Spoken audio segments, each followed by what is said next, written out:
Dan Campbell gave some great news on Monday when he said new receiver Tim Patrick is going to get a lot more time. What that means is that somebody's going to have to go, and the Lions are going to have to make a hard decision.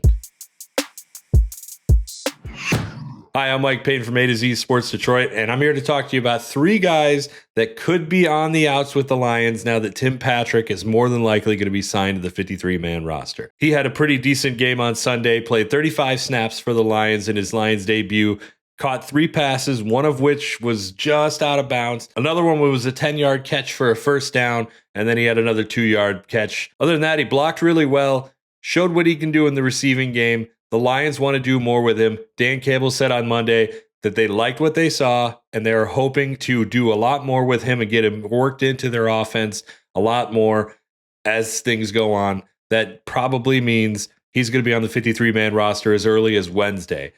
What that also means is that the Lions are going to have to make room on the 53-man roster. They did have an open spot last week. They filled that with Kyle Pico. He's a veteran defensive lineman that the Lions really like, so it will be hard to see the Lions cut him, especially since he's played so much in the last game. But there are 3 guys that the Lions could be moving on from, and it seems kind of hard to make these moves, but this is 3 guys that came to mind first for me. The first one is James Houston. He had a big rookie season in 2022, and everybody thought, well, this guy's going to be a huge part of the pass rush from going forward. It has not worked out. The Lions have tried to make him a Sam linebacker for the last 3 seasons. They finally gave up this summer. They said he was going to be more of a guy that would set the edge, and then come week 1, he's somebody who doesn't even play. He's inactive, a healthy scratch. Week 2, he is active after Marcus Davenport went down with a groin injury earlier in the week, but he only played 3 snaps against the Buccaneers on Sunday. That's just not a whole lot, and it's really, really a bad sign for him. He's a guy I can totally see the Lions cutting. They may try to claim him and get him back onto the practice squad, but it's going to be a lot harder. I think teams out there might be interested, especially after what he did in 2022. While it doesn't work out with the Lions, somebody else might think it could work out with them. The next guy is Isaiah Williams. I know Lions fans love this guy. He had a tremendous preseason, really good training camp, but he has not played in the regular season, and that was kind of expected. He was going to be a lot like Antoine Green, where they would just kind of stash him on the 53-man roster. They might have a better chance of getting him back on the practice squad. There could be a team out there that's interested in him for sure and could claim him, but they would have a better chance after these 2 weeks where he hasn't done anything.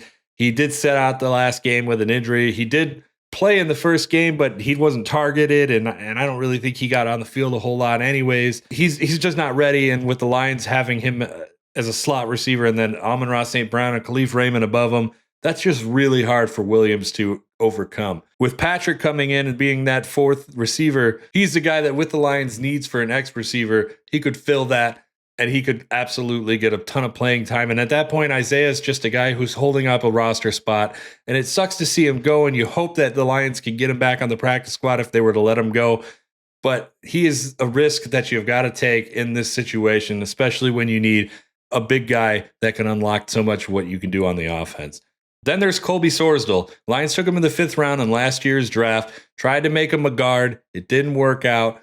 Then he went back to tackle this summer, had a rough training camp, had a really rough preseason, wasn't active week 2, was active week 1, but was a healthy scratch in this second game. With Dan Skipper as the Lions swing tackle and Giovanni Manu being their big project, it's kind of hard to see Sorsdal sticking around, especially since he's had so much trouble. Now, that doesn't mean that he's somebody that the Lions are going to not want to bring back. I absolutely think that he would be somebody that would clear waivers and the Lions could bring back on the practice squad and continue to work with him. There could be something there with him. It's just not there right now.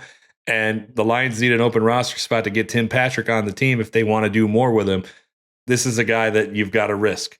And it sucks to say that, but Colby Soral could be on the outs with the Lions relatively soon. So there could be some other moves that the Lions can make, but those are the 3 guys that we think have the best chance of getting waived by the Lions here pretty soon to make room for Tim Patrick. And once again, I think there's a really good chance that all 3 of them could be made practice squad guys for the Lions, but there's also a pretty good chance that at least 2 of those guys are getting claimed.